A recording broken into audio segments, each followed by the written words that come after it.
Good morning. I'm going to talk about, because I've got this lovely skull behind me, I'm going to talk about a couple of the more kind of woo-woo aspects of, what would you call it?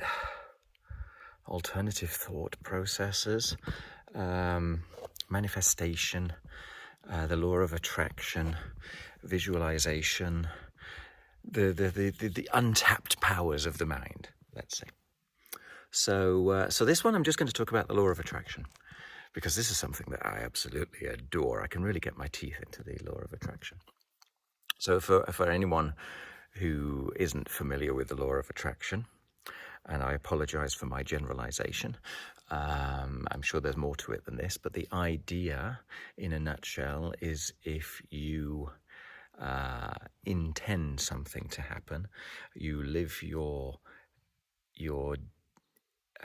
present moment existence as if it's already happening. You align your emotions to the fact that you are already living in that world of your intention.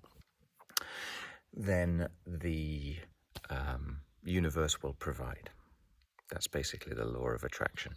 Okay, so you attract into your life what you want. And this is incredibly seductive as a story, okay? So, because basically it takes away our personal responsibility. The only thing that we really need to do is to want it very, very hard. And there are some serious psychological flaws with that, okay? You could turn it around and say, okay, so then the bad things in life, did that mean that people were secretly wanting it and didn't realize it? Clearly not the case. Another one which is kind of amusing are these people who are absolutely infatuated with celebrities, okay, to the point of wanting to go and break into their house and theoretically marry them. Okay, so if they were examples of the law of attraction, then presumably the celebrities would all swoon for them and they would indeed be married. Also nonsensical, okay? Stuff happens in the world all the time, is what I'm trying to say. And it's, broadly speaking, outside of our control. The system is a massively multivariable system, the universe, and we're a tiny speck on a tiny speck on a tiny speck with a thought process inside of our head that gives us significance and says to us we are, I don't know, you would have to say you were kind of omnipotent to get to that level, right? I think, therefore the world delivers. That's very seductive, but personally I don't think it's true. Even though I've had experiences where you could say that the law of attraction was in place, okay? Because let's be honest, if the world is a massively multivariable system, stuff's going to happen all the time that I couldn't have predicted. And that means, much like the monkey, if it throws enough darts, can hit treble 23 times in a row, things are going to occur that we can then, because we're a pattern matching organism, we can then look at the expectations and the story that we had behind something and draw a conclusion on it, which is significant to us, but which is necessarily true. Having said all that, there's something fabulous about the law of attraction if you follow it in the right way.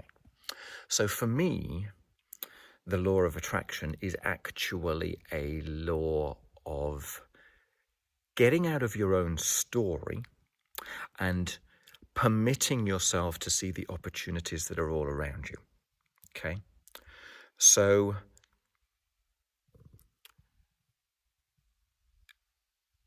even if the end result of the law of attraction story I disagree with, I think if you follow the mechanism, you can indeed create the successes that you are looking for,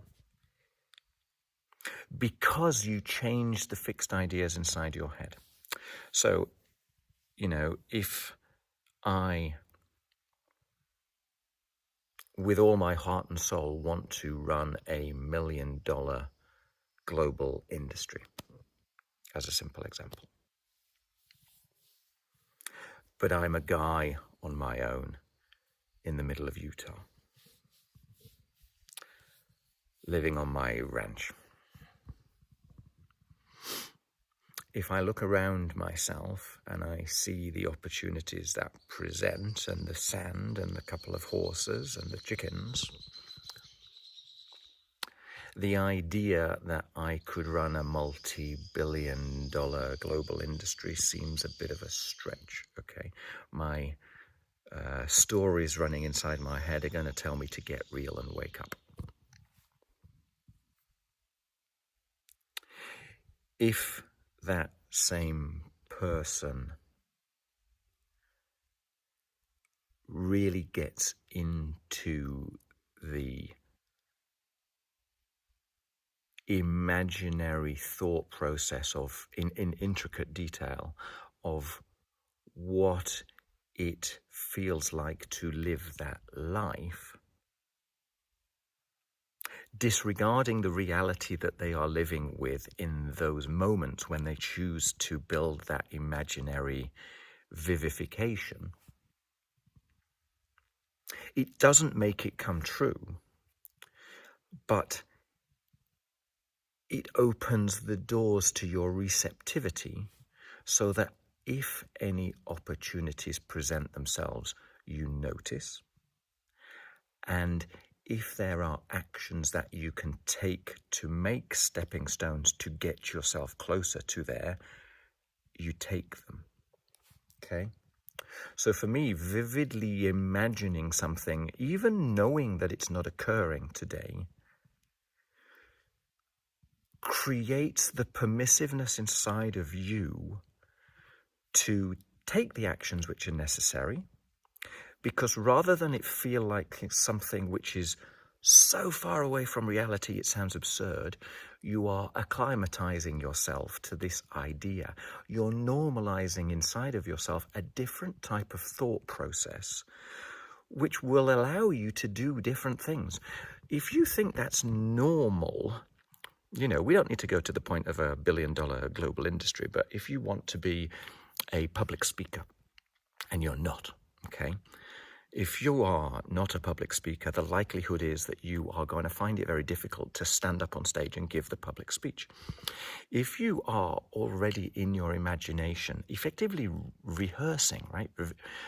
Living the story of yourself, speaking publicly, the audience adoring the interesting conversation that you are providing, applauding at the end, going out with useful information that changes their life and so on. If you live that and you feel that in your heart, you're far, far, far more likely to book an appointment to learn public speaking. You're far more likely to go and book a course in theatre to get you halfway there. You're far more likely that if you meet someone on the street who runs a theatre production, you're going to chat about it confidently, okay? You're going to feel more open and able to talk about it. So the vivification process, the normalization process, gets you out of your usual fixed ideas and permits you an alternative reality which you can then engage whenever the opportunities arise and whenever the actions appear to be in your best interests. So it's more likely that you're going to take the stepping stones that are useful to you, and every time some opportunity pops up, you're going to go, that's going to be useful, and you're going to grab it, okay? So for me, that is the great side of the law of attraction. I don't believe for a second in the idea that the universe delivers it, brings it. It's possible. It's possible as this minuscule speck of dust in the universe of the world. Hey, maybe once in a billion rolls of the dice, who knows? But I think it's extremely useful as a methodology to get out of your story. Not to go deeper into a story, but to permit yourself an alternative story. Because let's be honest, the opportunities are all around us. The amazing thing is they always were, okay? But because of the stories inside our head, we decide which of those opportunities are us and which are not. So we limit ourselves through our fixed ideas. And the only essence that I can use from the law of attraction is shift those fixed ideas and different stuff will occur, which is basically, what I was going to before. The definition of insanity is doing the same thing you did yesterday and expecting things to change, okay? The law of attraction is do something different. ...